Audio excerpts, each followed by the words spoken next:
So, Joshua, hello, and thank you very much for finding some time to come and chat to us about your enthusiastic action for the Osprey. That's really impressive, and from somebody so young.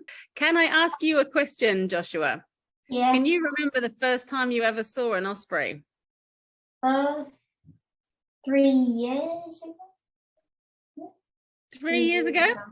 Yeah. Where was that? Rutland Water. At Rutland Water.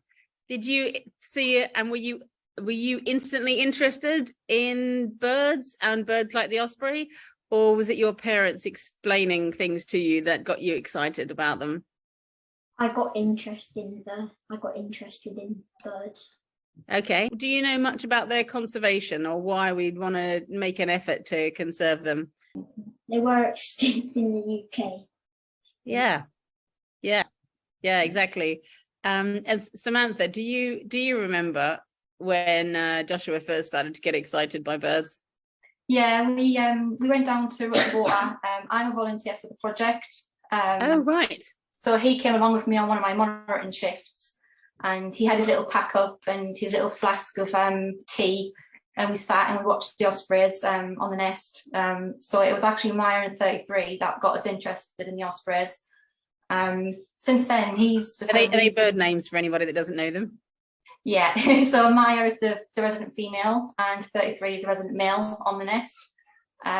So just watching them doing our monitoring shifts, he came along to one of them, and then he became a young osprey ambassador for the project. So he started his own osprey journey, coming down to the hide and teaching other children about obviously the conservation and why it's important that we try and continue it as young people. Yeah. And why did you start volunteering? I always loved nature. My dad got me into birds especially, and I used to go fishing a lot, so I've always been an outdoorsy type person. And I'm from Northumberland, so I grew up around the Kielder ospreys. Right, okay. Yeah, so being small, I used to go to Kielder quite a lot with my family. And since then, and then when I found out Rutland had ospreys, I was straight down there trying to get involved, hands-on experience. Yeah, so now I'm passing it on to Joshua, hoping that he'll probably do the same as what I'm doing, and keep going and even go further than what I am. When you get lots of kids coming through Rutland Water that you speak to, do you think most kids are interested in nature, or have we got a long way to go? A way to go. Oh, really? What are they mostly interested in? Football, like sports and stuff. Where did the idea of doing this walk come from? We were just sat watching a documentary one evening, and it was about conservation and habitat restoration, and he just turned to me and he said, I want to do something like that. I want to be able to help. And then we just put our heads together and came up with an idea, and being the Rutland Ospreys, we wanted to try and keep it as local as possible. And we do like to walk, we do like to do a bit of hiking. So yeah, we just decided to do the 22 miles around Rutland Water. Nice. That's a big walk. It is a big walk. You're going to do it in the end of March. So right. Okay, great. Just before the Ospreys come back, they're due back in April, end of March, beginning of April. So we're hoping to do it when the Ospreys do start returning. We have a lot more people come into the area, so that we can try and push the ambition to do habitat restoration and conservation as much as we can. Are you going to train for your big walk? Do some little ones first. Yeah. How long do you think it's going to take you? 2 days maybe. And who are you going to do it with? My mum and my nana. Are you looking for sponsors, or how are you raising funds?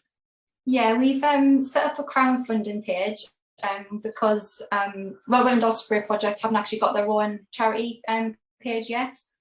So we have to set up crowdfunding for that. We have done that already.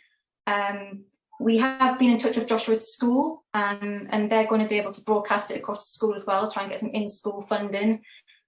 We've also spoken to Tim Mackrill and a lot of the other people at the Osprey Project. They're going to give us a hand at getting the word out to try and get as much as sort of we can on that. And I think we're also going to try and get it broadcast across the local radio station as well. And what are you hoping to put the funds towards? And have you got any idea of how much you would like to make? To help the Osprey project and to raise £1,500. Woo! Okay, you've set yourself a big challenge. That's excellent. But both the fundraising and the walk are a pretty big deal. Well, yeah, all the best of luck with the walk and the fundraising. And thank you very much for chatting to us, and the best of luck. And let's keep talking. Thank you. Thank you. Hi everyone, Tim Mackrill here. I'm at a very cold but a very sunny Rutland Water. Of course, there's no ospreys here today. They're 3,000 miles away in West Africa, or maybe somewhere in Spain or Portugal. But I just wanted to take the opportunity to wish Joshua all the best for this fantastic sponsored walk that he's going to be doing to raise money for the Rutland Osprey project. It's so important that young people get involved in conservation, and Joshua is setting such a good example by doing this walk. I know that he's been a member of the Osprey Ambassadors scheme at Rutland Water for a number of years, and he's also really passionate about birds of prey. So well done, Joshua, and all the very best of luck for your walk.